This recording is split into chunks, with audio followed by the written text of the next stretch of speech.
안녕하십니까, JBRT 김주영입니다. 오늘은 저희 JBRT 인제 스피디움 서킷 공략법 6편 강론 5번째. 지난 시간에 우리가 봤던 내용이 인제 스피디움 7번 8번 코너 이야기를 했었습니다. 오늘 보실 코너는 지금 진행 방향이 여기서 이렇게 넘어가는 방향이죠. 이렇게 넘어가는 방향인데 9번 10번 코너입니다. 자, 우리가 임의로 제가 인제 스피디움을 8번 코너까지를 인제 전반부라고 보통 얘기를 한다고 그랬어요. 저희는 그러면 9번 10번 코너 같으면 이제 후반부의 시작 부분인데 후반부 특징은 일단 저속 코너 CK인 구간부터 시작을 하게 되죠. 연속된 코너. CK인이 어떻게 보면 랩타임을 결정짓는데 굉장히 중요한 역할을 실제로 합니다. 근데 그 CK인의 성공과 실패를 열어주는 첫 번째 관문이 바로 이 9번 10번 코너예요. 다른 말로 하면 후반부의 시작, 그렇다면 후반부에서 굉장히 중요한 키 역할을 하는 코너 중에 하나다. 이 두 개 코너가 다. 그렇게 생각을 하실 수 있겠습니다. 그리고 실제로 이 9번 10번 코너는 일단 초심자들한테도 뭐 당연히 어렵겠지만 실제 이게 중수 이상들에게도 굉장히 어려울 수 있는 코너고요. 그리고 실제로 뭐 의견이 좀 분분하게 갈리는 코너이기도 합니다. 자, 그러면 우리가 이제 지금 그려져 있는 이 9번과 10번 코너, 뭐 늘 이제 익숙하시죠? 등고선 모양의 지금 고저차와 뱅크각을 지금 그려놓은 건데, 자, 크게 이 구조적으로 보면 인제 스피디움 전체 코스에서 가장 높은 부위가 바로 이 포인트입니다. 여기 가장 높아요. 그리고 점차 뒤로 가면 이렇게 백을 하면 낮아지는. 근데 특징이 뭐예요? 여기도 당연히 역뱅크 구조를 가지고 있고요. 실제 9번 코너도 지금 등구선 모양 보시면 아시겠지만 높고 낮고 높고 낮고, 즉 여기도 역뱅크 구조를 가지고 있어요. 근데 뱅크 각이 그렇게 아주 뭐 이거 뱅크 각 자체를 의식할 만큼 그렇게 크게 와닿는 코너는 아니고, 자, 9번 코너 들어갈 때 미세한 오르막을 타고 올라오면서 역뱅크를 지나고, 그리고 10번 코너 여기서 정점을 딱 찍고 여기서부터 이제 다시 내리막과 동시에 CK인 코너를 들어가게 되는 그런 곳입니다. 자, 그래서 지금 우리가 요 코너들 지금 그려놓은 거, 이것을 다시 전체 화면으로 한번 우리 모니터를 보면서 위치가 어디쯤 되는지 그것을 간단하게 살펴보고 다시 화이트보드로 넘어오도록 하겠습니다. 자, 모니터를 보시면 우리가 이제 메인을 지나서 1, 2, 3, 4, 5, 6, 7, 8 요거까지 이제 지난 시간 했었었죠. 지금 이제 구조를 보시면 오늘 해야 될 게 요 코너입니다. 여기 9번 10번 코너, 그리고 이제 뒤에 이후에 11, 12 CK인이 이어지는 코너고요. 자, 이 구조를 크게 보시면 이 자리 여기가 전체 코스 중에서 가장 높은 포지션에 해당이 되고, 우리가 지난 시간에 봤던 자리가 여기 7, 8번 코너, 여기가 두 번째 높은 지점이에요. 자, 여기서부터 내리막을 타고 가다가 이 8, 9번 사이에서 다시 오르막을 살살 타고 올라갑니다. 그리고 역뱅크 그렇게 만들어지면서 결국에 이 지점, 요 탈출 이제 내리막 시작되는 요 부분까지를 우리가 볼 텐데, 지금 전체적인 구글 맵에서 전경을 보면 아실 수 있어요. 실제로 우리가 이제 전망대, 여기가 전망대죠. 전망대에서 보면 여기 딱 보입니다. 바로 이 자리가 실제 높은 부위고, 내리막을 이제 계속 타고 내려가는 그런 정점에 해당되는 코너다. 이렇게 보시면 되겠습니다. 자, 그러면 다시 화이트보드로 넘어와서 다시 보겠습니다. 우리가 지난 시간에 이제 8번 코너 8번 코너 여기 있죠. 여기서 이제 탈출을 하는데, 8번 코너 같은 경우 우코너에서 좌코너로 넘어가고 내리막에서 오르막으로 바뀌는 이제 변곡점 지점을 지나게 돼요. 근데 여기가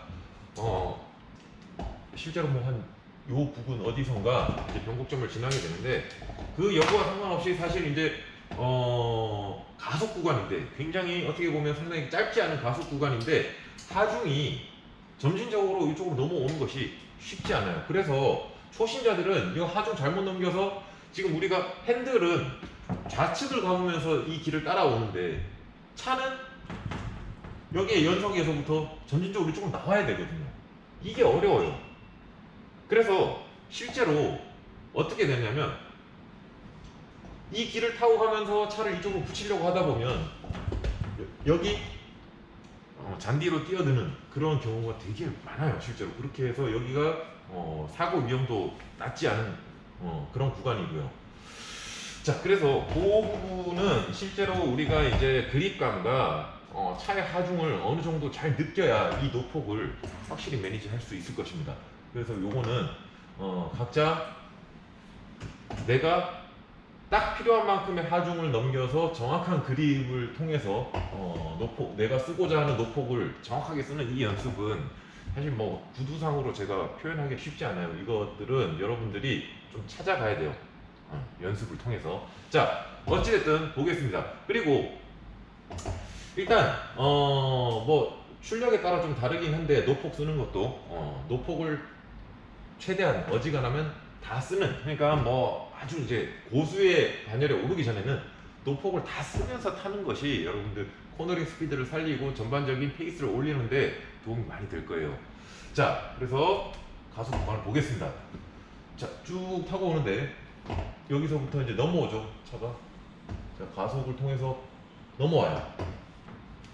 지금 풀악셀 치고 하중은 조수석 쪽 우측, 그리고 스티어링 방향은 좌측을 향하면서 지금 넘어오고 있어요. 자, 이렇게 쭉 넘어오다가 보통은 뭐 GT3 RS 지금 기준으로 영상에서 제가 설명을 드리지 않습니까? GT3 RS 같은 경우에도 보통 한 65m, 70m 여기까지 가속을 하면서 와요. 자, 여기서 마찬가지예요. 우리 뭐 첫 번째로 의견이 되게 분분한 게 있는데, 여기서 그럼 브레이킹을 어떻게 해야 되는가? 스티어를 밀어놓고 브레이크를 쳐도 되나? 저는 별로 좋은 방법이라고 생각하지 않습니다. 우리 8번 코너에서도 뭐라 그랬죠? 물론 브레이킹을, 하드 브레이킹을 쓰는 코너가 아니에요. 8번 코너도 그렇고 9번 코너도 그렇고. 그렇지만 그렇다고 해서 프레스가 뭐 물론 저출력 차들 같은 경우에 굉장히 낮을 수도 있죠, 여기서. 근데 일정 이상 400마력 이상 가는 그런 차들 같은 경우에는 여기서 프레스가 절반 이하로 떨어질 일은 사실 없어요. 그렇기 때문에 지금 하중이 우측으로 쏠려서 오는데 여기서 스티어를 이 코너를 향해서 더 집어넣으면서 브레이킹을 한다. 그 말인즉슨 결국에 롤을 조수석 쪽으로 심하게 주고 브레이킹을 한다는 건데, 그렇게 되면 언더스티어가 발생할 확률이 굉장히 높아요.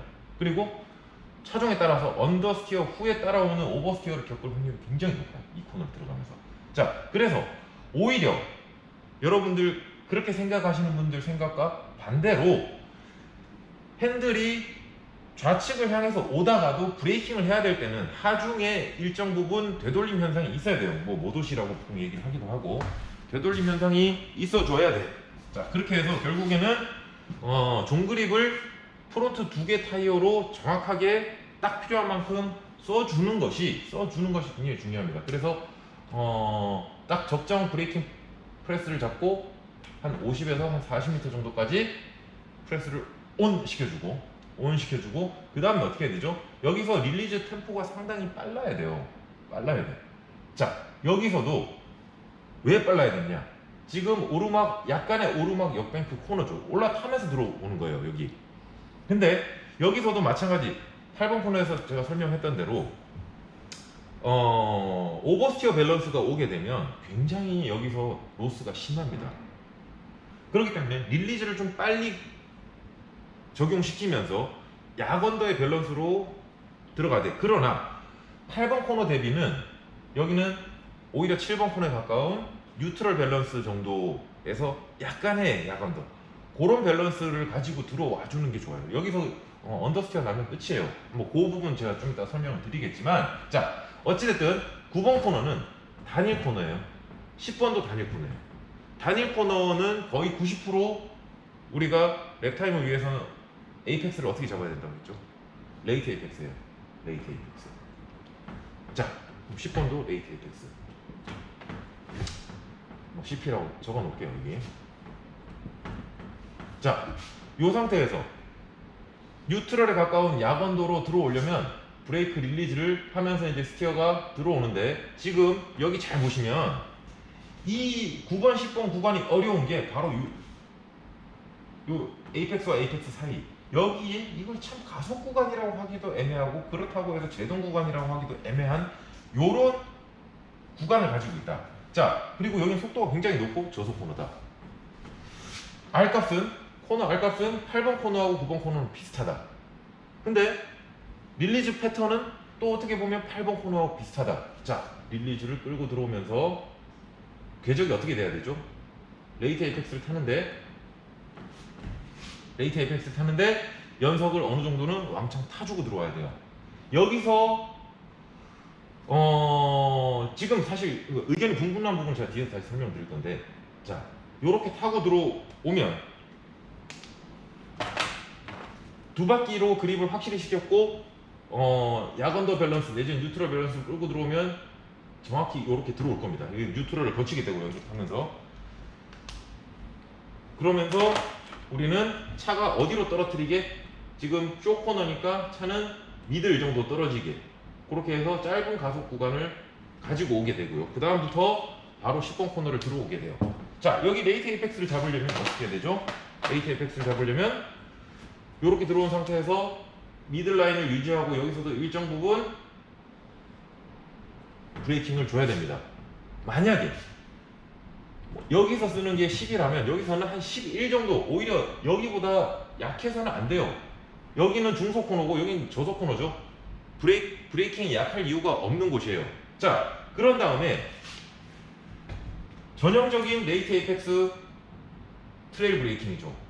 릴리즈 점진적으로 이렇게 붙어서 들어와줘요. 그러면서 잠깐의 뉴트럴을 거치고, 그런 다음에 다음 CK인 코너를 향해서 이제 가속을 붙여 나가는 겁니다. 이 부분은 이제 다음 시간에 어차피 우리가 CK인 코너 얘기할 부분이지만, 이렇게만 보면 굉장히 정석적이에요. 자, 근데 여기서 의견이 분분한 게 어떤 부분이 있냐면, 결국에 9번 코너 자체를 빠르게 타려면 여기에 브레이크 프레스를 좀 줄이고 릴리즈를 적극적으로 해서 여기 코너링 스피드를 살려야 된다, 이런 의견들이 있어요. 뭐 이렇게 탄다고 해서 코너링 스피드를 죽이는 건 아니지만 이거보다 코너링 스피드를 더 올려야 된다, 그런 의견들이 있긴 합니다. 자, 그럼 어떻게 되느냐, 여기서 딱 뉴트럴 밸런스를 가지고 정확하게 카빙, 거의 뭐 노면을 카빙 하듯이 지금 들어오는 그런 설명을 드렸는데, 여기서 만약에 조금 더 오버스피드로 들어오게 되면 릴리즈를 더 적극적으로 하든 프레스를 낮게 쓰든 둘 다 하든 브레이킹 포인트를 뭐 더 공격적으로 들어오든, 자 그렇게 되면 보통 궤적이 어떻게 되냐면, 여기서 뭐 한 120 정도로 들어왔는데 난 130 정도 들어오고 싶어 만약에, 그러면 차 궤적이 들어오면서 속도가 높으니까 지금 이렇게 미들라인을 타고 오지 못하고 여기를 얼리 에이펙스를 잡고 들어오듯이 차가 이렇게 들어오게 돼요. 9번은 기가 막히게 높은 스피드로 들어왔을지 모르나 10번 코너에서는 불가피하게 얼리 에이펙스를 잡게 되는데, 근데 얼리 에이펙스 잡고 차가 밀리면 끝나는 거예요. 그거에 대해서는 이견이 없습니다. 자, 그러면 자동적으로 어떻게 될까요? 여기에 만약에 여기에 차가 궤적이 이렇게 들어와 버렸어. 뭐 코너링 스피드가 높으면 여기 악셀을 거의 치지를 못해요. 뭐 악셀 주더라도 뭐 한 요만큼 진짜 그 하중 잡는, 리어가 흐르지 않을 정도의 하중을 씹는 개념으로 악셀을 조금 치면서 코너링 스피드를 높게 들어오는 거거든요. 이런 데를 치고 들어오면 차 궤정은 어떻게 되냐면 결국에 다시 여기는 찍어줘야 우리가 다음 코너 진입이 가능하거든요. 그럼 결국 여기를 찍게 되는 더블 에이펙스 구간이 만들어져 버리게 돼요. 자, 그러면 일단 당연히 높은 코너링 스피드로 여기를 들어왔으니까 여기서는 데이터 로고상 초가 확 단축되는 걸로 보이는데, 더블 에이펙스를 잡게 되면 제가 필연적으로 뭐가 생긴다고 그랬죠? 에이펙스와 에이펙스 사이에서는 차가 멀어지는 구간이 반드시 존재하게 돼요. 근데 멀어진다는 것이 어차피 저속 코너라서 크게 뭐 궤적상에 뭐 여기서 뭐 미들까지 밀린다 이렇게 아니라 하더라도 뭐가 발생하느냐면 에이펙스와 에이펙스 사이에서 가장 멀어지는 그 포인트 어디선가 속도가 확 죽는 구간이 나온다는 거예요. 자, 근데 저속 코너예요. 속도가 일정에서 딱 죽었어. 예를 들어서 여기에 70으로, 제가 기존 설명대로 하면 여기서 120, 여기서 70으로 돌 수 있었는데 여기서 130으로 들어와서 여기를 60으로 돌게 된다면 과연 그것이 이득일까? 요거는 따져봐야 될 문제예요. 차종에 따라, 그리고 레이아웃에 따라. 근데 대체로 여기서 저속에서 속도가 죽었을 때 다 여기 가속 구간이 짧고 속도 올리기 힘든 구간이거든요, 이후에. 그래서 실제 우리가 데이터 분석을 해보면 여기에 60으로 원래 70으로 들어왔었는데 60으로 10km 정도의 손해를 봤다. 그러면 이 뒤쪽 코너에서 랩타임 로스를 많이 보게 됩니다. 자, 그래서 한번 속도 올리기 힘든 코너에서 로스가 한번 와버리면 다시 시원한 가속이 나오기 전까지는 계속 가면서 계속 로스가 발생하는 거하고 똑같은 그런 효과를 보게 되거든요. 그래서 저는 전략적으로 여기서의 코너링 스피드를 너무 욕심내지 않고 여기 더블 에이펙스가 아닌 레이트 에이펙스를 잡고 가는 것이 지금까지 제가 뭐 여러가지 뭐 전륜이든 후륜이든 차들을 탔을 때 이득이라는 생각을 저는 가지고 있습니다. 그러나 한번 생각해 볼 필요가 있어요. 그리고 여러분들이 만약에 내 주행법이 그것보다 여기 속도 살리고 더블 에이펙스 찍고 여기서 약간의 손해가 오더라도 CK인을 낮은 속도로 돌파하는 것이 나는 더 빠르더라고. 뭐 그럼 할 말은 없어요. 뭐 빠른 사람이 승자니까. 근데 일단 저는 그렇습니다. 저는 여기 더블 에이펙스는 무조건 피해야 되는 굉장히 좋지 않은 주행이라고 저는 생각하고 있어요. 제 개인적인 생각입니다. 자, 아무튼 이 얘기가 무엇이냐면, 우리가 이제 GPS상 스피드 그래프를 한번 보여드릴게요. 보통은 우리가 그리고 여기서 언더를 내버리면 여기서 가속을 길게 하게 되는데 여기서 속도 주고도 가속하면 되지 않냐? 그런 거는 존재할 수 없습니다. 왜냐하면 속도 그래프가 여기서 이 구간을 따라서 쭉 올라오다가도 이제 코너로 들어오죠. 여기서 언더가 나거나 아니면 너무 과한 브레이킹 하게 되면 속도가 확 죽어요. 그런 다음에 여기서 가속을 해도 속도는 얼마 올라가지 않고 다시 브레이킹해서 속도가 또 한 번 죽어요. 이렇게. 자, 그러면 이 정점과 이 정점을 이은 이것 대비 밑으로 처지는 속도가 굉장히 크죠.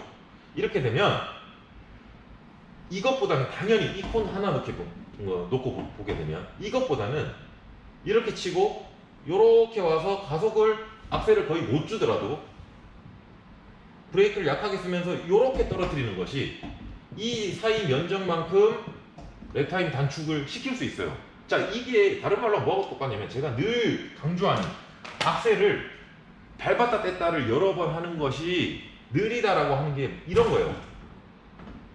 풀악셀 와서 확 죽였다가 다시 밟아봤자 브레이크를 약하게 써서 코너링 스피드를 높인 케이스보다 빠를 수 없다. 그래서 브레이크를 2번 하는 것보다는 한 번에 차를 예민한 조작으로 부드럽게 차를 세워주는 것이 더 빠르다는 것을 얘기를 하고 있는데, 문제는 그러면 무조건 이렇게 타고 들어오는 것이 무조건 빠르냐, 그거에 대해서 저는 회의적이라는 거예요. 왜냐하면 이 자체로만 보면 당연히 이렇지만 저는 그렇다고 이렇게까지 떨어뜨리는 것은 좋지 않다. 그리고 현실적으로 이렇게 태워서 들어오면 요 다음 코너에서 미니멈 스피드가 달라진다는 거예요. 그래서 지금 이 의견이 분분하다고 하는 부분을 이렇게 타고 와서 여기서 이렇게 올리는 것보다는 똑같이 와서 조금은 손해를 이렇게 보더라도 여기서 미니멈 스피드를 높여서 가는 것이, 지금 보이십니까? 요 10번 코너에서 미니멈 스피드를 높이는 것이 물리적으로 여기까지의 거리보다 이 이후에 우리가 저속 코너를 지나가야 되는 거리가 길기 때문에 이것이 이득이라고 보는 거예요. 저는 이 파란색 그래프가 속도 그래프. 자, 그래서 요 부분들을 이제 모니터에서 다시 정리를 하면서 제가 영상을 보여드리고 오늘 내용을 마무리하도록 하겠습니다. 다음 사진으로 보면 요렇게죠. 자, 8번 코너에서 하중을 부드럽게 넘겨서 노폭을 다 쓰면서 쭉 안정적으로 타고 와요. 여기서는 굉장히 공격적으로 50m 브레이킹을 말씀을 드렸지만 이건 한 200마력대 정도 되는 차, 세팅이 잘 돼 있는. 보통 한 400~500마력짜리 차 같으면 한 70m 브레이킹을 해야 됩니다. 70m에서 50m 지나는 요 부분까지 브레이크를 주고, 지금 이거 착각하시면 안 되는 것이, 여기 지금 보시면 이거 스티어 주고 브레이킹 아니에요. 지금 차의 궤적이 하중을 싣고 오고 있기 때문에 지금 스티어를 특별히 주지 않아도 요 궤적 그대로 타고 들어오면서 브레이킹을 한다는 얘기예요. 그러니까 한마디로 스티어가 추가로 들어가지 않는다는 거예요. 오히려 하중에 모도시가 된 상태에서 브레이킹을 해주고 릴리즈를 끌고 들어가면서 레이트 에이펙스를 잡죠.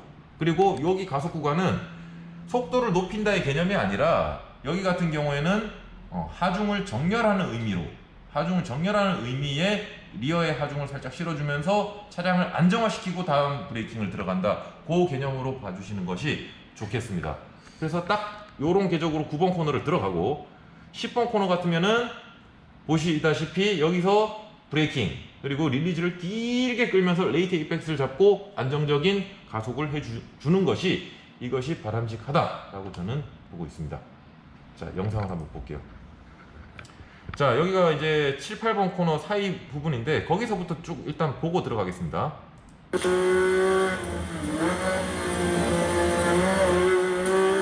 자, 여기서 이제 하중을 이쪽으로 넘기면서 안정적으로 넘어와야 돼요. 자, 70m 브레이킹, 레이트 에이펙스, 미들, 자, 그리고 서서히 레이트 에이펙스. 자, 다시. 자,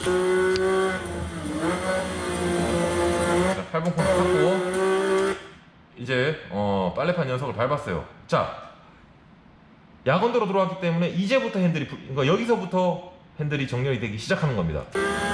자, 그래서 핸들은 좌측을, 이 도로의 공류를 따라 좌측을 향하고 있지만 하중은 지금 여기 실려 있어요. 그래서 차는 참 아이러니한 그러니까 상황이 발생하는 거죠. 핸들이 좌측을 향하고 있는데 차는 우측으로 가고 있는, 즉 기존에 실려있던 하중이 풀리면서 그리고 반대로 넘어오면서 일어나는 자연스러운 과정이에요. 이걸 이해하셔야 됩니다. 자, 그러면서 차는 여기 노폭 100m 표지판 근처 오면 붙죠. 자, 그렇게 해서 공률이 맞춰지고 하중 모도시가 오히려 일어나면서 제동이 들어왔고요. 연석을 왕창 타면서 레이트 에이펙스를 잡고 들어와야, 그래야 요 두 개 사이에 아주 짧은 요 직선 구간에 차를 미들로 정확히 떨어뜨릴 수가 있습니다. 이 연석을 놓치게 되면 언더나서 더블 에이펙스로 갈 가능성이 높아요. 자, 요렇게 미들로 딱 떨어뜨려요. 그래서 여기가 에이펙스입니다. 여기가 지금 요 자리.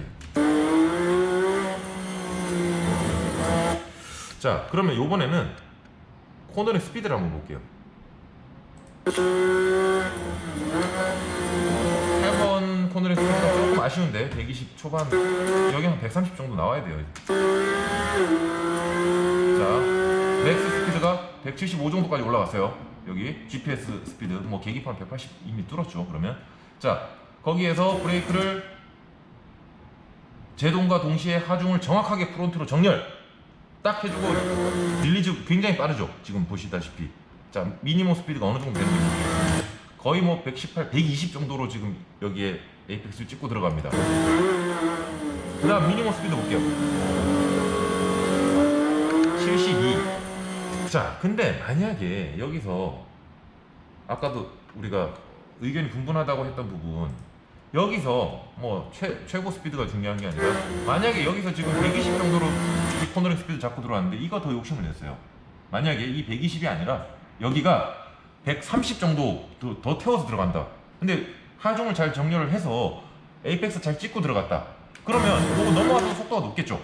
그렇게 되면 차는 어떻게 되냐면 지금처럼 미들로 못 들어오고 차는 지금보다 안쪽 연속 쪽으로 밀린 상태로 들어오게 됩니다. 그러면 이런 데를 올라타게 되죠. 올라탔다가 떨어지거나 아니면 올라타서 삥 돌아야 되는데 일단 여기에 반경이 좁아진다는 것 자체가 여기에 코너링 스피드를 떨어뜨린다는 거예요. 지금은 거의 뭐 70대 초중반의 미니멈 스피드를 잡는데 이 반경을 좁혀서 들어오면 여기서 거의 60대 초반까지 떨어질 거예요. 그렇게 됐을 때 이 다음 CKN에서 손해를 보는 게 크기 때문에 저는 10번 코너 더블 에이펙스의 라인을 추천드리지 않습니다. 자, 요렇게 어떻게 보면 상당히 어려운 코너들인데 일단 뭐 이해가 잘 되실지 모르겠습니다. 오늘 요 부분은 어떻게 보면 뭐 꼭 인제 서킷뿐만이 아니라 다른 서킷에서도 특히나 그리고 연속된 그런 코너에서 우리가 반드시 생각해봐야 되는 그런 포인트들이기도 해요. 그래서 여러분들 오늘 요 내용을 한번 잘 숙지해 보시고 실제로 차를 탈 때 뭐 어느 것이 정답이다 뭐 그런 건 없으니까 여러분들한테 가장 맞는 그런 라인을 한번 찾아서 한번 데이터를 비교해 보시기 바랍니다. 오늘 강의 내용은 여기까지 보도록 하겠습니다. 대단히 감사합니다.